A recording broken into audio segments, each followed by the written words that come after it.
Result समझ चुके हैं, क्या दो चीजें हैं जो आपको पसंद आई? शैल जी देखिए, रिजल्ट आते ही जब करीब 380 के आसपास तक प्राइस गिरा था तभी हमने यही कहा था कि नतीजे दरअसल अच्छे हैं और बाउंस आएगा। प्रॉफिट बुकिंग सिर्फ इसलिए क्योंकि 8 से 10% की मार्जिन से निफ्टी बैंक निफ्टी को ये आउट परफॉर्म कर चुका है, तो थोड़े ट्रेडर्स ने मुनाफा वसूली की।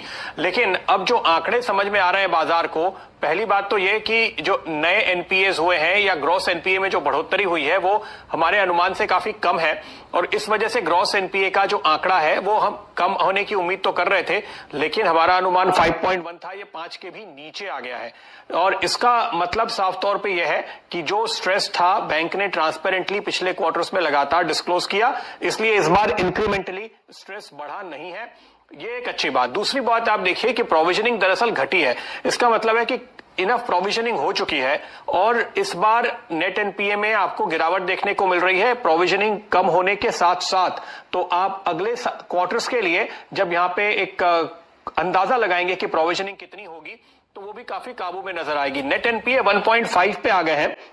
जब अच्छे से अच्छे वक्त में भी आप बैंक्स के अगर बैलेंस शीट देखिए पुराने समय में कैसी रही है, तो 1% के आसपास नेट एनपीए और 3-1% के आसपास ग्रॉस एनपीए वो स्टेबल होता है। अब 1.5 पे ऑलरेडी है नेट एनपीए के लिहाज से, लेकिन वैल्यूएशन के लिहाज से अगर आज आप देखिए तो अपने पीक पर एसबीआई को जो वैल्यूएशन मिलता था, मुझे लगता है ये आज आपको 50% का भी वैल्यूएशन नहीं मिल रहा है। तो अब जब लोगों को ये नतीजा समझ में आ रहा है तो उम्मीद ये करनी चाहिए कि एनालिस्ट, जब अभी थोड़ी देर बाद प्रेस कॉन्फ्रेंस होगी और फिर शाम को एनालिस्ट कॉल होगी, उसके बाद जो रिपोर्ट्स आएंगी वो पॉजिटिव उम्मीद आप कर सकते हैं अर्निंग्स में भी और साथ ही साथ टारगेट्स में भी। सिर्फ एक छोटी सी बात है, पिछले क्वार्टर और इस क्वार्टर में जो फर्क आया है, एक एनालिस्ट ने मुझे ये कहा कि जो ग्रोथ का अनुमान है ओवरऑल इकोनॉमी के लिए, चूंकि वो 1 से 2 क्वार्टर आगे जा रहा है, तो आप शायद ज्यादा बड़ा इजाफा थर्ड और फोर्थ क्वार्टर या फिर अगले साल के लिए देखेंगे। जी चलिए, इस वक्त स्टॉक जो है वो हाथ से निकलता हुआ जा रहा है। वीरेंद्र जी, आपने कोई ऑप्शन ट्रेड पकड़ा हो एसबीआई में तो शेयर कीजिए। जी हाँ शैल जी, मैंने अभी वो जो कॉल ली थी 6 रुपए 10 पैसे की 410 की, वो 8 रुपए होके आ गई है।